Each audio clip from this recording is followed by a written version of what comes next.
lípidos. Y hemos visto en la primera clase que estos lípidos van a ser digeridos, ¿no? Tiene todo un proceso de digestión de los lípidos. Sí. Hemos visto la estructura de estos lípidos. ¿Cuál es el principal lípido, el más conocido? Colesterol, ¿no? O triacilgliceroles. Luego está el colesterol, los fosfolípidos y todo lo demás. Estos lípidos van a ser transportados por la sangre para que lleguen a los tejidos que requieren, ya sea para que se almacene o para obtener la energía mediante los... ¿Cuáles son las proteínas que transportan los lípidos? Los kilomicrones, ¿ok? Que existen diferentes, ¿no? Existen 4, algunos consideran 5, cada uno de ellos tiene una función diferente y también una estructura diferente. Recuerden que también los ácidos grasos libres, ¿no? Solas, también son transportados por la albúmina. O sea, quiere decir que los lípidos no se pueden transportar libremente por la sangre. Siempre tiene que haber un transportador, sea lipoproteína o sea albúmina, que es una proteína que se encuentra en alta proporción, alta concentración en la sangre. Lo que vamos a ver hoy día, ya en la anterior clase ustedes han visto todo lo que comprenden las lipoproteínas, han visto la síntesis de ácidos grasos. Ahora vamos a ver la otra parte, la contraparte. Vamos a ver la síntesis de dos lípidos, o de varios lípidos, y la oxidación de estos ácidos grasos, ¿no? Vimos en síntesis, ahora vamos a ver bien la oxidación de ácidos grasos. Entonces, la agenda de hoy es la siguiente. Primero vamos a ver la síntesis de estos triglicéridos. Segundo, vamos a ver la síntesis de fosfolípidos y además de los glicolípidos. Vamos a ver la oxidación de estos ácidos grasos, ¿no? La primera fase de oxidación es la movilización de estos ácidos grasos a partir de sus depósitos, ¿no? A partir de los depósitos de tejido adiposo, que son los triglicéridos. Entonces, ustedes ya conocen a los triglicéridos, nada más para recordar, constan de dos elementos.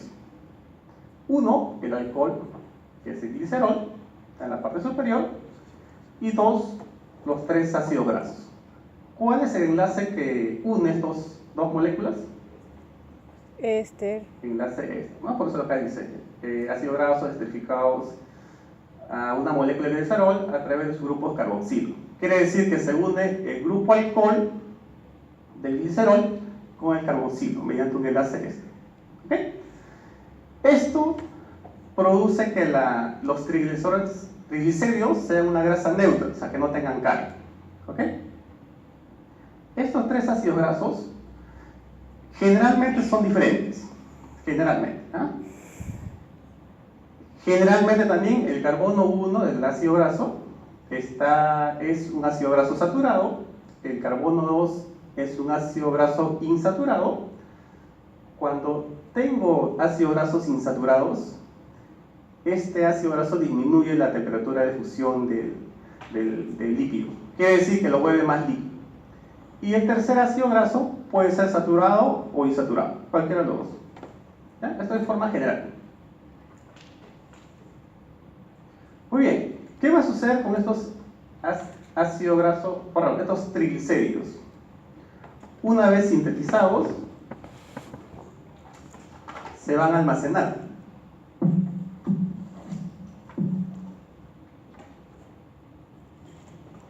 ¿Ok? ¿Dónde se almacenan los triglicéridos?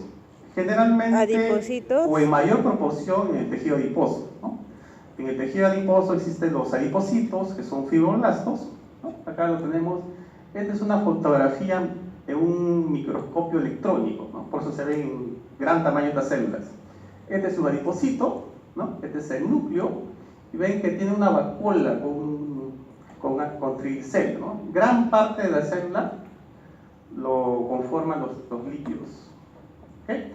Constituyen la mayor reserva de energía del organismo y el 95% se va a almacenar en el tejido adiposo, un 5% solamente en hígado. Y esto en una persona que tenga una fisiología normal. Vamos a ver ahora qué sucede en una persona que tenga alguna patología. Acá dice adipocitos blancos. ¿Por qué? Porque los adipocitos son de dos tipos, ¿no? adipocitos blancos en un adulto y los adipocitos pardos que generalmente se encuentran en los infantes, ¿no? En baja proporción, generalmente a nivel de escápula, a nivel de las axilas. Cuando son adipocitos pardos tienen otra función, no es de la almacenada de energía, sino son fuentes de calor a través de la termogénesis, ¿no? Ustedes conocen, por ejemplo, los osos pardos, ¿no? Que invernan durante buen tiempo. Ellos utilizan estos adipocitos pardos, ¿no? Para poder subsistir durante ese tiempo de hibernación.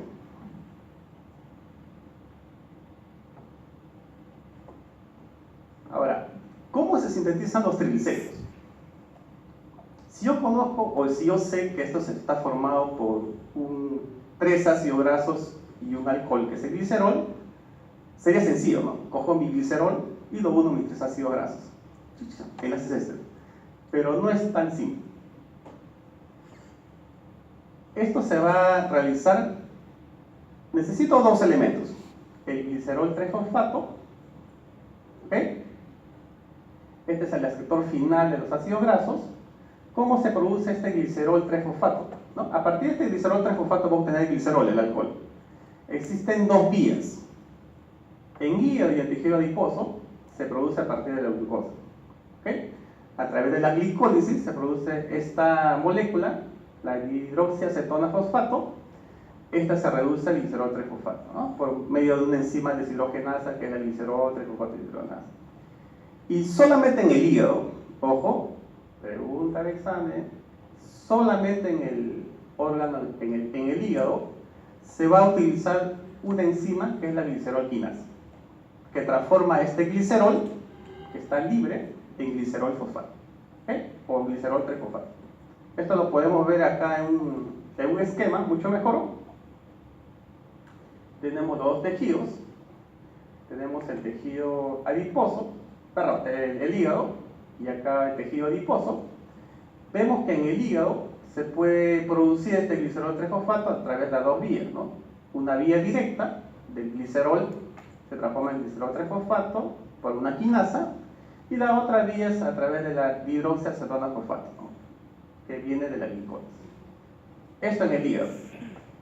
En el tejido adiposo solamente se puede realizar mediante una vía, que es a través de la hidroxiacetona fosfato, porque en el tejido adiposo no tenemos esta enzima, que es la glicerol quinasa. ¿Ok? ¿Se entendió esta parte? ¿No? Sencillo. O sea que en el hígado hay como 2 vías y en el del adipocito una. Sí, solamente una en el adipocito. ¿Cuáles eran las 2 vías del hígado? Acá, la directa, la primera, que es una directa, que se transforma en glicerol a glicerol 3-fosfato mediante esta enzima quinasa, y la otra vía es esta de acá, donde se transforma la hidroxiacetona fosfato, que viene de la glicólisis, se transforma en glicerol 3-fosfato. Parece más entendible que el ciclo de Krebs. Continuamos. La otra, lo otro que se tiene que producir es que ácido graso no se puede unir en forma directa. Primero tiene que activarse. Como veíamos en el capítulo de digestión de estos ácidos grasos, ¿no? Para que el ácido graso se pueda unir a otra molécula, necesita ser activado. ¿Y cómo se activa? Uniéndose a otra molécula. Y esa molécula se llama coenzima A. Una vez que se une ácido graso más coenzima A, forma la acilcoenzima. ¿Ok? Recuerden que la coenzima A es una molécula grande, ¿no?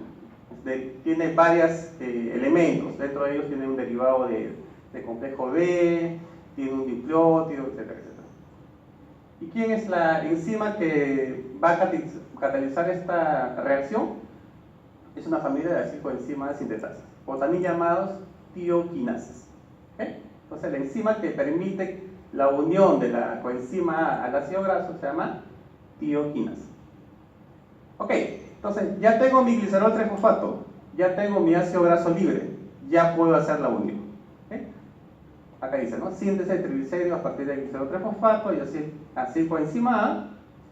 Esta vía tiene 4 reacciones. Primero se van a adicionar 2 ácidos grasos, ¿ok? Que proceden de la acilcoenzima A. Se elimina el grupo fosfato y por último se adiciona el tercer ácido graso. Si lo queremos ver mejor, acá hay un esquema. ¿Ya? Recuerden que casi toda la literatura que yo les voy a presentar en las clases es del libro de Harvey, de Virginia. Entonces acá tenemos el glicerol fosfato, ¿ok? Acá se une un ácido graso activado, forma el ácido lisofosfatídico, ¿ya? Miren acá, acá es ácido graso, ya tengo mi glicerol con un ácido graso, un monoglicérido, ¿ok? Se une otro ácido graso, entonces ya tengo mi diglicérido, dos ácidos grasos, pero todavía tengo mi ácido fosfórico, mi grupo fosfato. Este se llama el ácido fosfatídico, ¿ya? O también llamado diacilglicerol fosfatasa. Esto es importante porque este ácido fosfatídico tiene dos opciones, dos vías. Uno que se transforma en triglicéridos o otro que se transforma en un fosfolípido, dependiendo de lo que necesita el organismo. Si no necesita energía, se va a transformar en triglicéridos para que se almacene. Pero si necesita fosfolípido, ¿no? De repente una persona que está en crecimiento, un niño, va a formar fosfolípidos.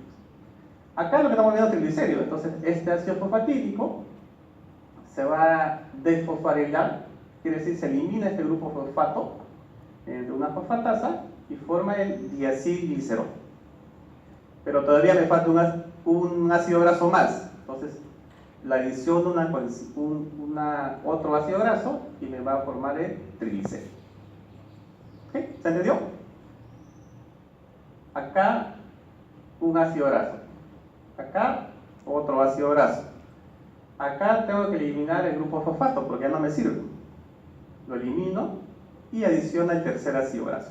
Entonces ya tengo mi alcohol con mis tres ácidos grasos, que es igual a decir triglicéridos. Muy bien. Esto con respecto a la síntesis de triglicéridos.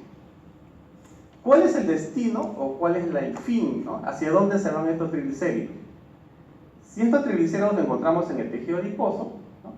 Sabemos que esto sirve de depósito, pero están listos, ¿no? En cualquier momento para ser movilizados, cuando el organismo requiere energía para ser oxidados. El tejido adiposo antes se pensaba que solamente era una célula, ¿no? El adipocito solamente se pensaba que era una célula de almacén, pero se ha visto actualmente que no solamente almacena triglicéridos, también produce una serie de sustancias citoquinas, interferón, interleuquinas. ¿Hormonas? También, para hormonas que van a tener una acción fisiológica en el organismo. ¿Okay? Estos triglicéridos tienen un ácido graso y en su mayor proporción tenemos el ácido oleico, en 45% palmítico, esteárico y milítico. Por eso dice acá, ¿no? Están en constante proceso de síntesis y degradación. No es que están almacenados nada más, sino que se van sintetizando y también se van degradando para obtener energía. ¿Cuál será la hormona que regula, o las hormonas que regulan esta síntesis de triglicéridos? Por un lado tenemos la insulina. ¿Qué me va a hacer la insulina? Va a impulsar la síntesis. Quiere decir que si yo tengo más cantidad de insulina, esto va a estimular la síntesis de triglicéridos. ¿Ok? Se pregunta examen. De lo contrario, si yo tengo otra hormona que son la adrenalina, el glucagón y la hormona adrenocorticotrópica, estimulan la degradación. ¿Ok? Estos son efectos contrarios. Como le digo, esto es un hígado sano, pero ¿qué sucede en el hígado sano? Igual, ¿no? Se almacenan pocos triglicéridos. ¿Por qué? Porque la mayoría se va a transportar, ¿no? Recuerden que el hígado produce la VLDL para que se transporten los tejidos que necesita. Entonces, casi todo el triglicérido que se encuentra en el hígado se va a transportar. Pero ¿qué sucede en un hígado enfermo? Por ejemplo, o enfermedades como la diabetes, o cuando la persona está en un ayuno prolongado, esta cantidad de ácidos grasos en el hígado va a aumentar. ¿Okay? Y eso no es bueno, ¿no? Produce lo que se llama el hígado graso. Entonces tenemos acá un ciclo de los triglicéridos, ¿no? Vemos acá que los triglicéridos que se encuentran en las lipoproteínas van a ser degradados. ¿Recuerdan esta enzima? Que se encuentra en los vasos. Es una enzima extravascular. lipoproteína y lipasa, me va a dar ácidos grasos, glicerol.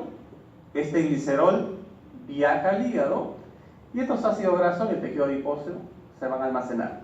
Pero como le digo, ¿no? Estos ácidos grasos también están listos para ser utilizados. ¿Cómo se transportan por la sangre? Mediante un transportador, una proteína que es la albúmina. ¿Okay? No se puede transportar solos. Pueden regresar al hígado o al tejido que lo necesite. Y esto sigue todo un ciclo, ¿no? En el hígado de nuevo se van a transformar en triglicéridos y van a hacer lo mismo, ¿no? Mediante BLDL se transportan de nuevo a los tejidos y así. Es todo un ciclo, ¿no? Por eso lo llaman el ciclo de los triglicéridos. Y como les decía, esto es un hígado normal. Pero ¿qué sucede si se acumulan estos tejidos grasos en el hígado, ¿no? Forman el hígado graso, ¿no? Acá ven ustedes, ¿no? Un hígado normal, ¿no? Vean la coloración que es diferente.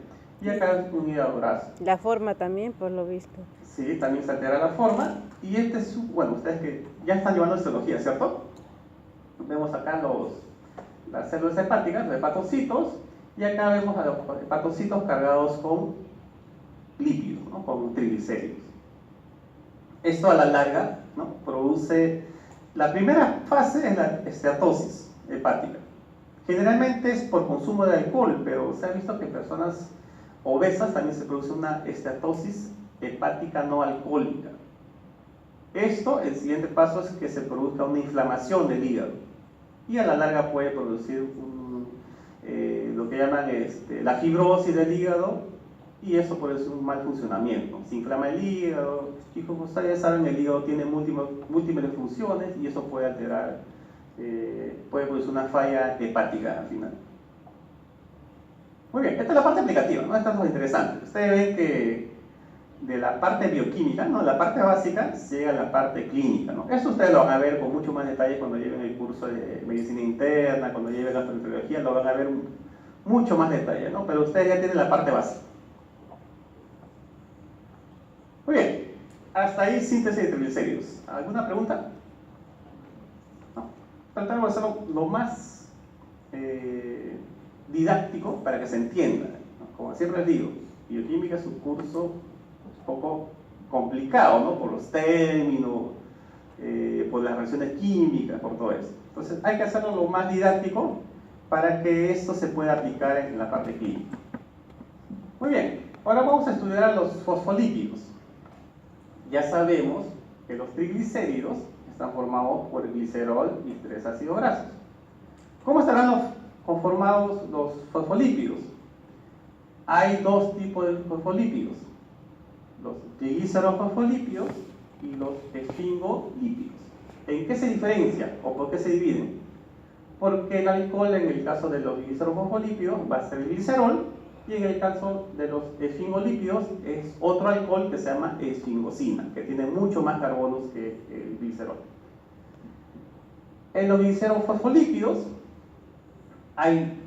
tiene 2 ácidos grasos, tiene un grupo fosfato y tiene otra molécula que es un alcohol, generalmente un aminoalcohol. En el caso de los esfingolípidos, tiene su esfingosina, solamente tiene un ácido graso y un grupo fosfato y un aminoalcohol que es la colina. El principal esfingolípido tiene este grupo alcohol que es la colina. ¿Okay? Entonces, diferencia entre los dos. Yo le digo, pregunta de examen, ¿cuál es la diferencia entre glicerofosfolípidos y esfingolípidos? Es que el esfingolípido tiene como alcohol la esfingosina y solamente tiene un ácido graso. En resumen, los dos hacen esfingolípidos, pero diferentes. Los dos son fosfolípidos. ¿Y el que dice glucolípido? Ya, este es lo que vamos a ver ahorita. Los glucolípidos también se pueden clasificar como esfingolípidos porque tienen el alcohol esfingosina, ¿okay? Pero solamente tienen un ácido graso. Y acá la diferencia de los esfingolípidos es que esta segunda molécula son los carbohidratos. Puede ser monosacárido, disacario o incluso un polisacárido. ¿Okay? Esa es la diferencia. Entonces, recuerden, triglicéridos, glicerol con sus 3 ácidos grasos. Glicerofosfolípidos, O perdón, antes de eso, fosfolípidos se dividen en dos: glicerofosfolípidos y epingolípidos. Los glicerofosfolípidos tienen como alcohol glicerol, dos ácidos grasos, un grupo fosfato, un alcohol. Los epingolípidos tienen esfingosina como alcohol, un solo ácido graso, grupo fosfato, y un alcohol, que es la colina. Y los glucolípidos, que también se pueden clasificar como esfingolípidos, tienen como alcohol la esfingosina, un solo ácido graso y un carbohidrato, que puede ser mono, di o polisacárido. En cuanto a función, los triglicéridos básicamente son de reserva, no tienen carga, porque se llaman neutros, son no polares. En cambio, los lípidos, fosfolípidos, glucolípidos, básicamente tienen función estructural, son lípidos de membrana y son polares. Más que polares son, ¿recuerdan cuando una molécula tenía función o una posición hidrofóbica, una posición hidrofílica? ¿Cómo se llamaba? Anfipática, ¿no? ¿Quién sería la parte hidrofílica? ¿Esta parte o esta parte? El ácido graso. Esta parte de acá. Esta parte de acá es la que se va a unir al agua. ¿Sí? Continuamos.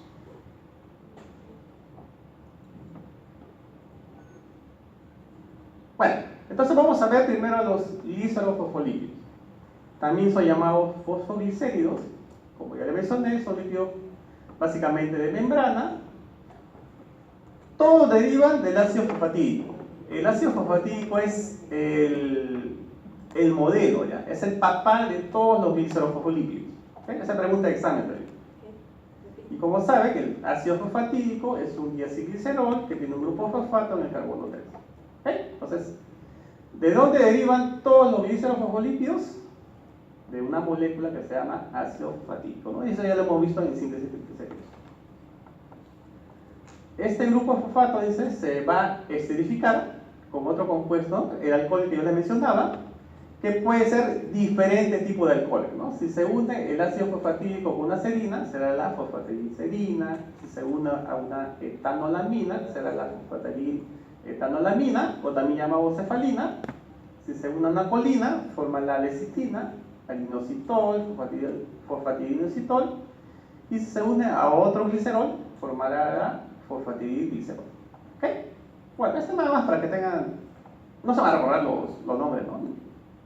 Por memoria, solamente para que tengan como referencia. Esto cuando se une a un solo alcohol. Pero ¿qué sucede si se une a otra molécula? Formarán otro tipo de molécula, ¿no? Este diagrama es para que vean, ¿no? Que estos glicerofosfolípidos forman parte estructural de la membrana, ¿no? En gran proporción. Y acá tienen, ¿no? La cola hidrófoba y la cabeza polar, que está formado por el grupo fosfato y por el alcohol que corresponde a cada glicerofosfolípido. Ustedes recuerdan por biología, ¿no? Era un redondito con sus dos bolitas, ¿no? La cabeza con sus dos bolitas. Y este es el ácido fosfatídico, ¿no? El modelo para todos los glicerofosfolípidos. Está formado por dos ácidos grasos, por el glicerol, dos ácidos grasos, y por un grupo fosfato, donde se van a unir los siguientes alcoholes. Muy bien, yo le decía que también se pueden unir dos glicerofosfolípidos. Por ejemplo, tenemos la cardiolipina. En este caso se unen dos ácidos fosfatídicos a través de su grupo fosfato. ¿Por qué es importante? Porque esto se encuentra en bacterias y en células eucarióticas, ¿no? Sobre todo, ustedes recuerdan en el capítulo de carbohidratos, a nivel de la membrana mitocondrial interna, ¿no? Tenemos el complejo respiratorio. Parte de este complejo respiratorio lo conforma la cardiolipina. Además, existe una prueba en laboratorio, una prueba que ustedes también le han realizado esta prueba cuando han ingresado, que se llama serológica, o también llamada BDRL. Esta prueba utiliza como antígeno esta cardiolipina. Es una reacción cruzada. ¿Para qué me sirve esta prueba? Para ver si la persona tiene o ha tenido sífilis, que es producida por una bacteria que se llama Treponema pari. Por eso dice acá, ¿no? Que es bien antigénico. Continuamos. Además, hay dos glicosfosfolípidos también importantes, que es los plasmalógenos y el factor activador de plaquetas, o FAP. Cada uno de ellos tiene una función importante. En el primer caso, los plasmalógenos se encuentran en el tejido nervioso y también en el miocardio, y este factor activador de plaquetas tiene función a nivel de la coagulación sanguínea, así como los procesos inflamatorios y en la hipotensión arterial, ¿no? Controla la tensión arterial. Es importante porque mínimas concentraciones de este factor activador de plaquetas tienen una función bien amplia. ¿Qué es acá en qué lo diferencia? En que en el carbono 1, este ácido graso va a ser sustituido por un grupo alquilo insaturado, y acá por un grupo, en el caso 2, en el factor activador de plaquetas, va a ser sustituido por un alquilo pero saturado, ¿no? Acá arriba insaturado y acá saturado.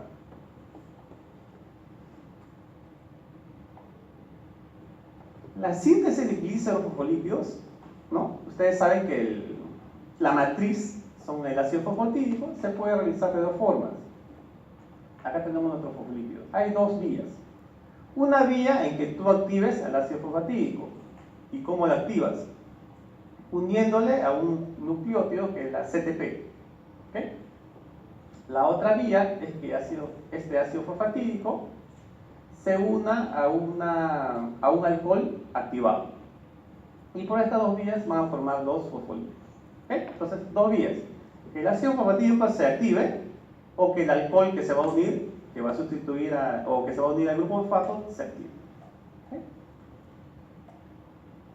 ¿Qué más? Acá tenemos la síntesis de fosfatidilcolina a partir de fosfatidilserina. Este sufre una descarboxilación, se transforma en fosfatidiletanolamina y sufre una serie de reacciones por medio de una enzima, una transferasa, y al final forma esta fosfatidilcolina. Seguimos.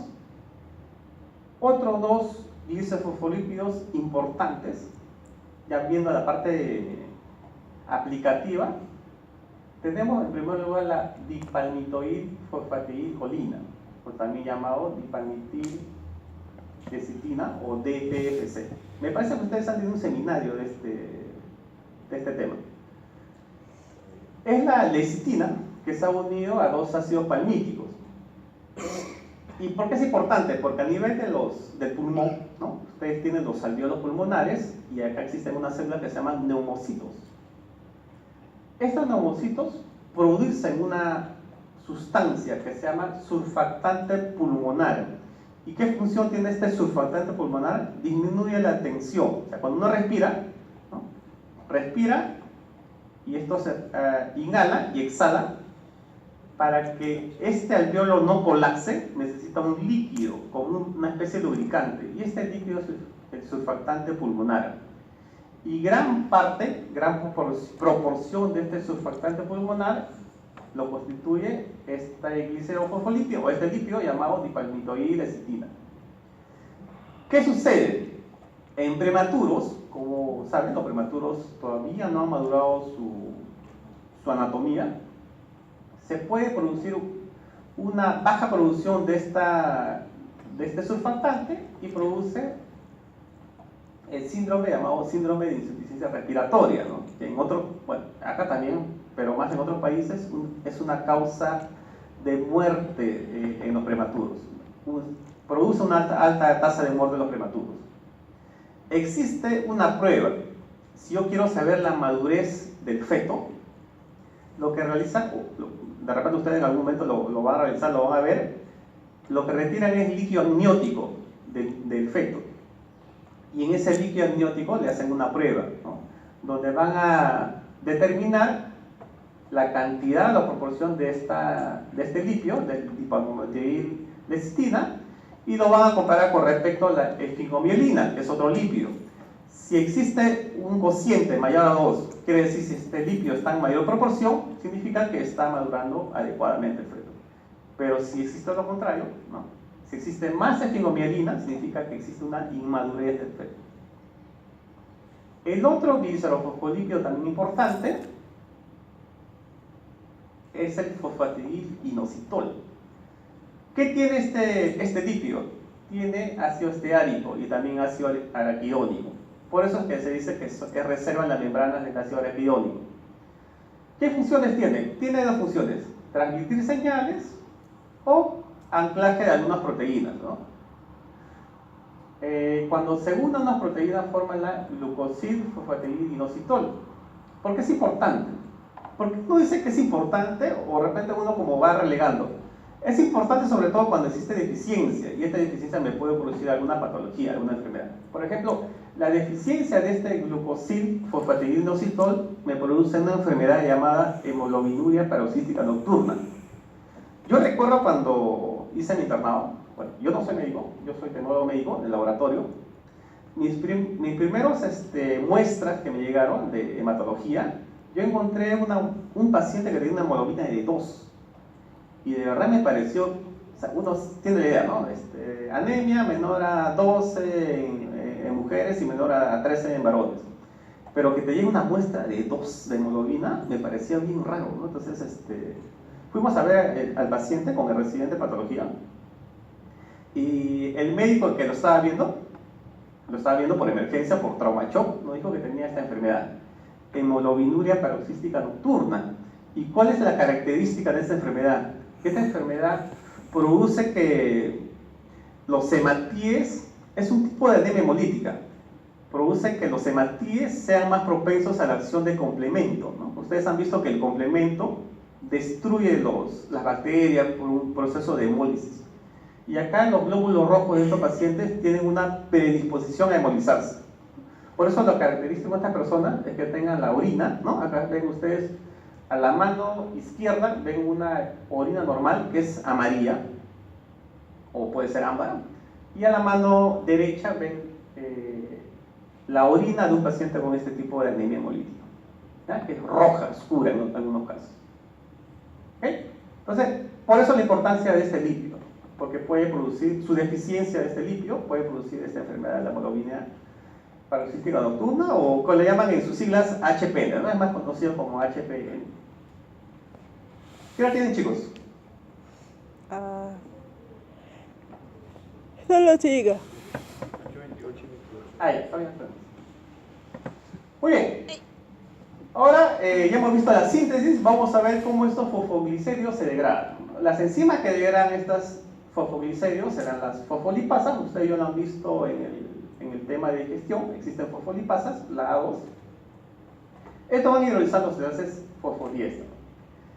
Existen varias enzimas fosfolipasas y cada uno de ellos tiene una función específica, ¿no? La A1 se encuentra en varios tejidos, de igual manera en el A2, además en el tubo pancreático, que ya lo hemos visto. Y algo importante también que estas fosfolipasas se encuentran en algunos venenos, sobre todo en venenos de serpientes y abejas, ¿no? Por eso es que cuando nos pica creo que el término